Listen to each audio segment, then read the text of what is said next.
Hi, everyone. This is Ian Camacho from the package stage. Today, we are taking a moment to sunset and reflect on some of the research efforts we've done with Lori, the staff researcher at GitLab with us, as well as Tim Rizzi, the product manager on package with me. So we are going to dive straight into that. To kick us off, as we kind of reflect, I wanted to take a moment and share some of the projects that we've done research on to kind of give a variety of the things we've worked on. The very first thing I ever did at GitLab was to synthesize the retention and garbage collection data. This was really fun because Tim had done a bunch of interviews. We hadn't even as a team really formed yet, and we already had user data. And it was a great way to partner with Tim in our first little initiative of, I talked to everyone and then I got a chance to look at all the data and then we came together on the vision. So that one was cool. Our next step was the quantitative and qualitative data exploration, where we did a survey and we did interviews to find out what data is important and why is it important, which is why we did survey versus that. Yep, works well. The other project that I have in here is we validated the package jobs to be done, where I created a huge kerfuffle for Lori by saying you could validate it with a survey, which was not quite right. And we have dealt with it, but that was a fun little adventure for us.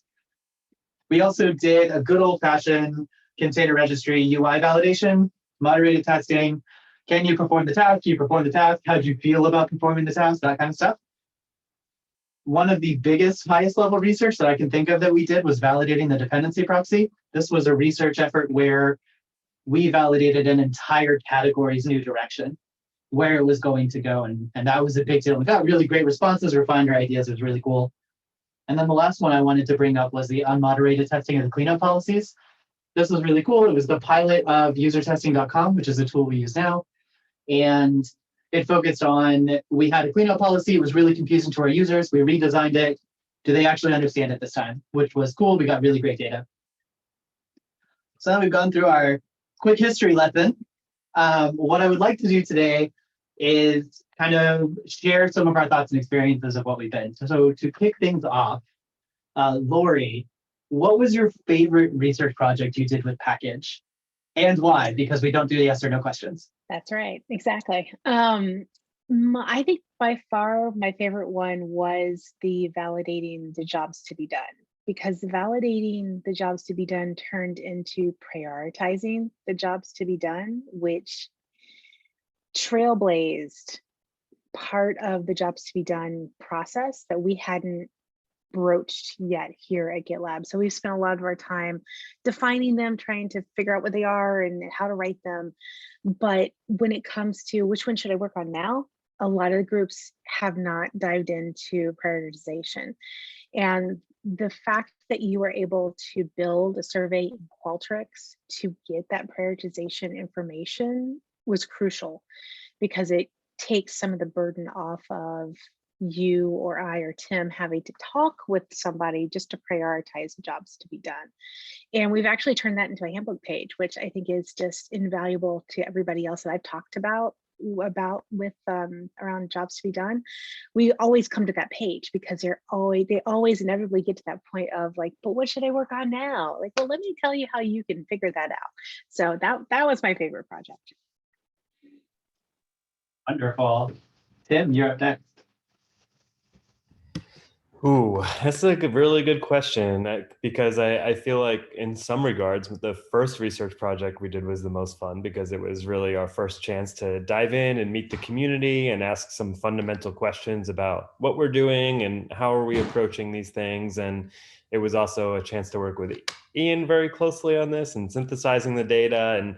And it was the first of sort of, coming into this, I knew that we wanted to use research to validate what we were doing, but that was the first feedback of Ian saying, no free cookies, don't just let people off the hook and let them be satisfied with their answer, dig in and ask more questions. And that kind of set the tone for the rest of the research that we did. It felt like it was a lot of guidance about how we ask questions. But yeah, I think overall, I would say the dependency proxy research was great because it included both technical investigation that the engineers participated in, which helped fuel some of the research and solution validation that we did. And it's really set for us a target for a long-term vision for our stage and for that category. So in that regard, I thought that was like all of the pieces coming together, which were really useful. To share mine, my favorite was the quantitative and qualitative analysis of the package data, because I am a huge data nerd, and that was a giant pool of numbers. So I was incredibly happy that that's the way it turned out. But the reason I like it is we broke apart the questions we needed to ask into like what matters to our users. And we got numbers that told us, number one, 84% of the time is this piece of data. And then we were able to follow up with the interviews and say, why is this so important to you? And the reason I love this research is I love numbers. And it gave us one of the earliest features that our users still talk about. They love that on the package UI, we show a commit. Took almost nothing. It was available, but it is their favorite thing because their response was, the only reason I want the commit is because I want to navigate and go figure out what's going on with the package. And then you just let me do that. So that research was really cool. It had an immediate impact. And on top of it, we still use that data every once in a while where we can say, remember when we researched this 2 years ago, they said this data point was irrelevant. Maybe we don't need to investigate it. And it really did help guide quite a few questions. That was definitely my favorite. Moving on to our next question, and Lori, if you would mind taking the first stab at this, what do you think is something that we did on the package team that may be different than other stages that enabled us to be successful in the research world? I think one of the critical things is that you and Tim are an effective team.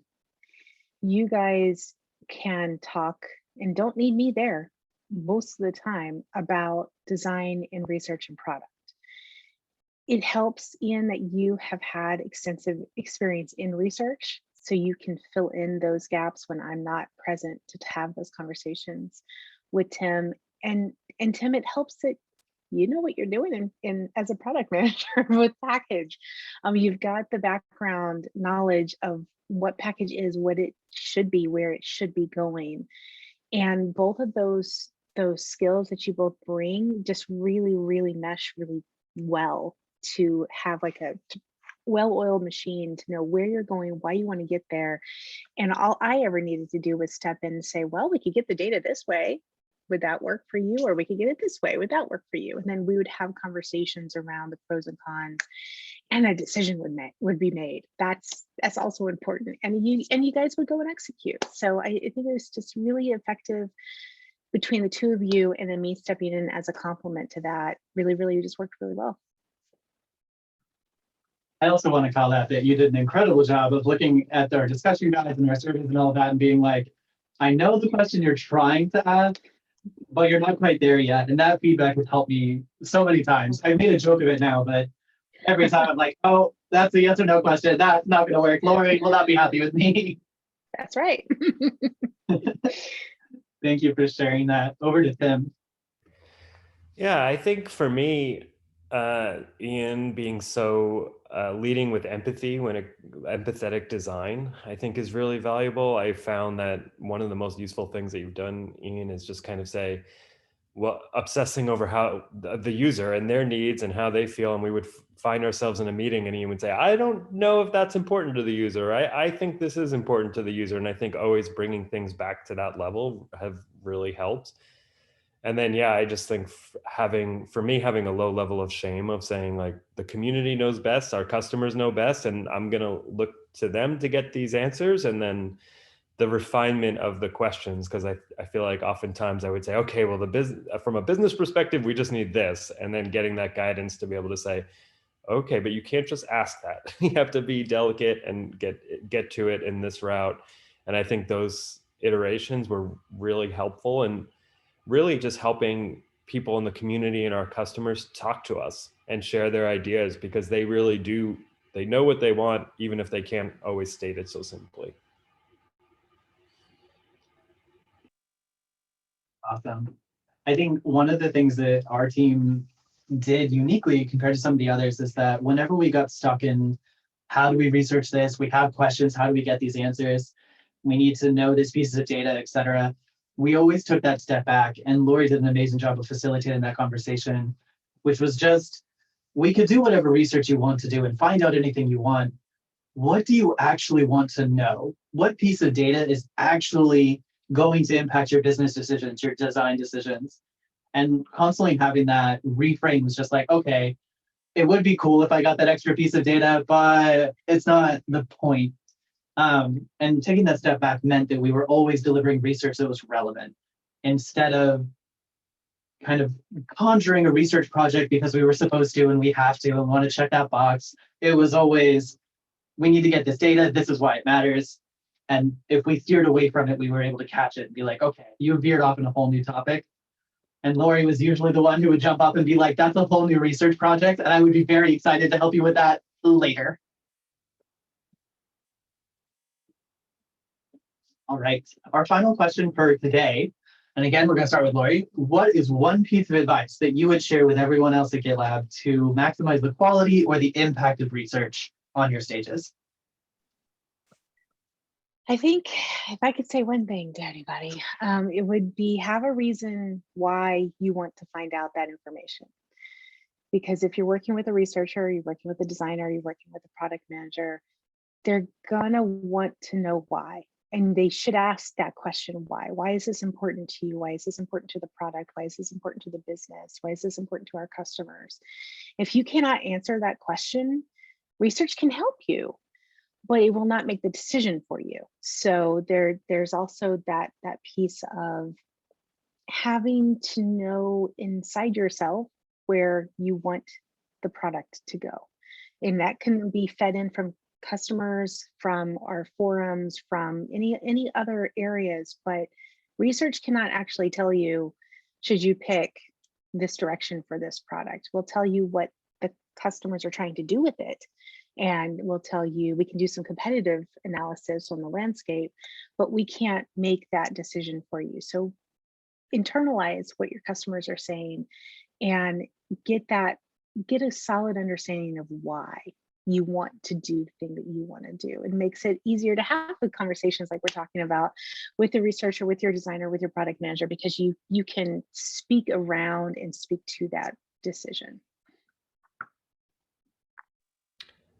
I was going to say something similar because it does feel like a lot of times as a PM, I'm so mired in the details and the technical challenges that we're facing that explaining the problem simply to an external researcher or to the person you're interviewing is really valuable. I would say, since I have to choose something different, I would say be willing to be wrong. I think throughout a bunch of the research projects, there's been times where I or the team had made an assumption about something. We had some planned deprecations for the container registry, and we were pretty convinced that we were going to be able to deprecate all of them. And then there's that data staring us in the face saying, nope, you can't do it. So we got to find another way. So I feel like be willing to be wrong. And yeah, echoing Lori's sentiment, I think is really valuable. You both took mine. So the third piece of advice that I would offer to someone is, I think something we did on package that was really effective that other teams could learn from is that when we did get that data, we were put in the work to make it presentable, and then we presented it. Every engineer at some point had to endure one of my obnoxious, here's the research data presentation. And instead of what I had experienced in the past, which was, okay, here's the presentation, I'm just going to zone out for 20 minutes unless I'm called on. Our team did an amazing job of actually saying, I was really surprised user said that. Did you get any more information? Could we follow up with that? And so having an entire team working off of the same data, understanding the data that led to our decisions, it feeds their decisions, and then having them come back and say, could you ask users about this? That circle allowed us to push research forward constantly, answering the new questions, feeding it not just to what I need as a designer, not just what Tim needs as a PM, but what do the engineers need to know? What do they have to be thinking about for users as it expands? So I think putting in that effort is something that's really valuable. It is time. Lori, thank you so much. I cannot speak highly enough in terms of what it was like to work with you.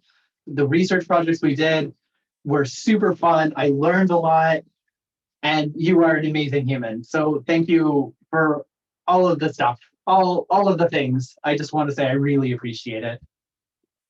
Oh, well, thank you. And thank you, Tim and Ian both, for being such great partners with me for research, because research doesn't happen and be successful on its own by far. You have to have people who are willing to come and play with you and use the stuff that you can produce and take it forward. So I thank you so much for being those people that I can always rely on here to do that with me. I appreciate that.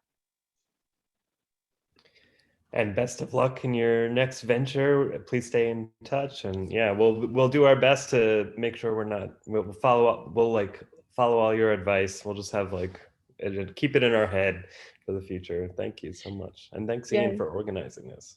Yeah, for sure. Wonderful. Okay, thank you both. I'm going to end the recording now.